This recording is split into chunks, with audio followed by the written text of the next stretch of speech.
Une première dans le monde de l'art est en train de voir le jour dans le sud de la France, à Nice. Une première mondiale que la reproduction en mosaïque du Cantique des Cantiques 4 de Marc Chagall, dont les œuvres toutes uniques n'ont jamais été dupliquées ni reproduites sur aucun support. La famille de l'artiste en a donné l'autorisation pour la décoration monumentale de l'hôpital Larcher, selon un principe et grâce à toute une chaîne de compétences qui ont déjà permis de mettre l'art à l'hôpital, mais pas seulement.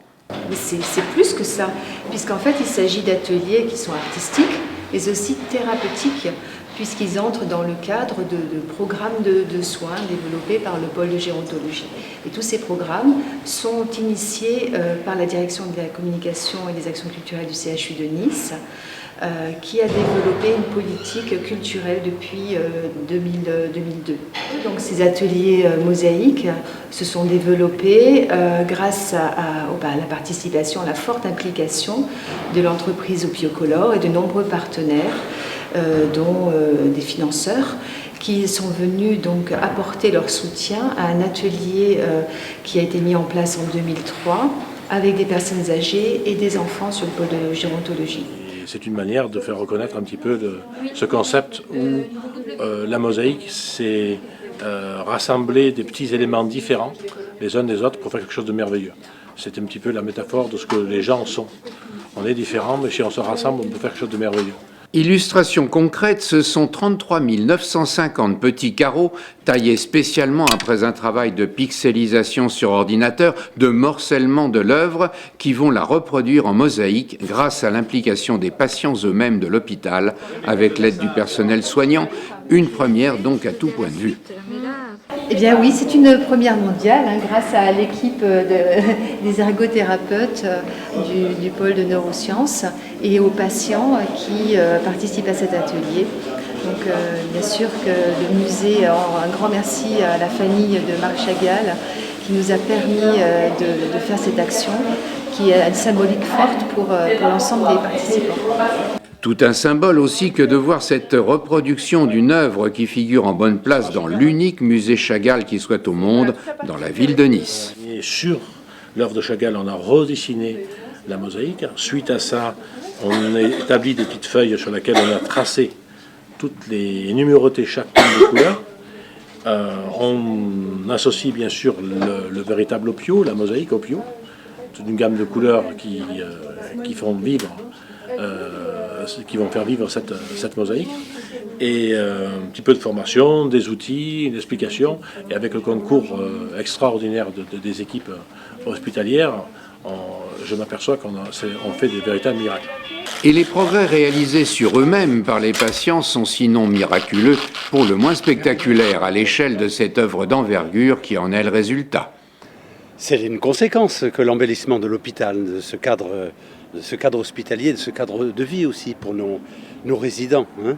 Alors, la population âgée accueillie dans nos unités de soins de longue durée présente des handicaps d'origine diverses. Effectivement, depuis la maladie d'Alzheimer, pour un grand nombre, à des stades différents d'évolution de la maladie, mais aussi des séquelles d'accidents vasculaires cérébraux, des séquelles d'autres maladies chroniques, et pour lesquelles la prise en charge est effectuée dans ces soins de longue durée, ne pouvant être effectuée dans les établissements d'hébergement, les maisons de retraite. Il y a beaucoup de gens qui ont des problèmes de force, donc de traumatologie, de déficit moteur, enfin traumatologie pure.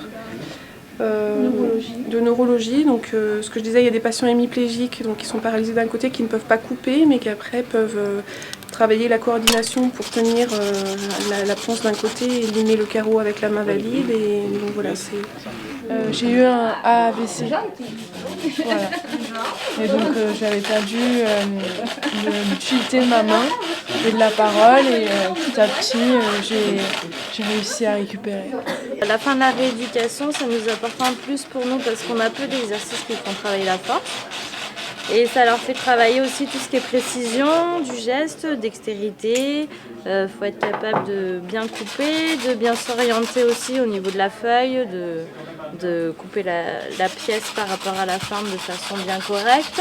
Donc ça travaille aussi un petit peu l'orientation spatiale. Donc ces œuvres de mosaïque, c'est en fait toute une chaîne. C'est toute une chaîne, effectivement. Et au point de départ de la chaîne, au niveau de ces ateliers, c'est véritablement une action thérapeutique stimulante, tant sur le plan de l'activité motrice de ces résidents que sur le plan de la stimulation cognitive, intellectuelle de ces sujets. Car c'est vrai, les techniques particulières de ces mosaïques, c'est d'associer les couleurs, de les mettre dans l'ordre, et qu'associées à ces couleurs sont associées des lettres. Et donc il y a tout un travail de réflexion qui doit être effectué par ces résidents, avec l'aide de tous les bénévoles, bien sûr. C'est un travail passionnant. Passionnant.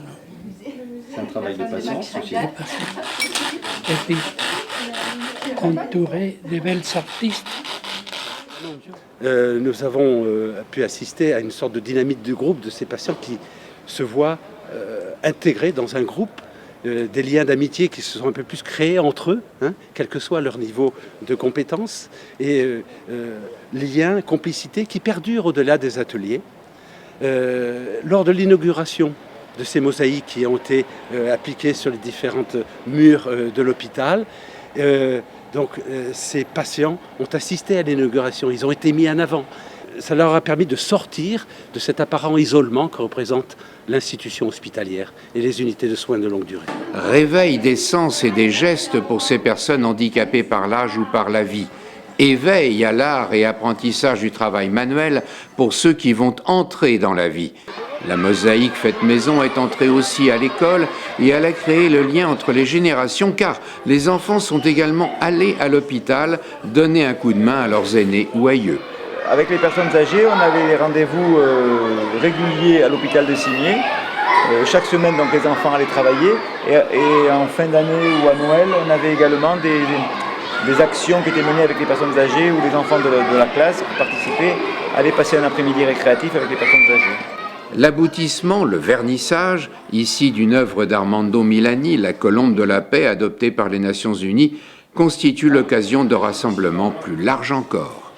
C'est le vernissage qui a réuni à la fois les acteurs de l'hôpital, nos résidents, notre direction, la ville qui était représentée, mais aussi les enfants, leurs instituteurs et directeurs. Le fil conducteur restant l'art et la manière. Que vous mettez un petit point de bonheur chez nous, les handicapés, parce qu'on a ces mots agréables et en plus, vous nous faites travailler. Du travail à travers lequel on apprend et s'épanouit à tout âge. La toute dernière édition et tout à la fois première mondiale sera lancée officiellement le 16 novembre.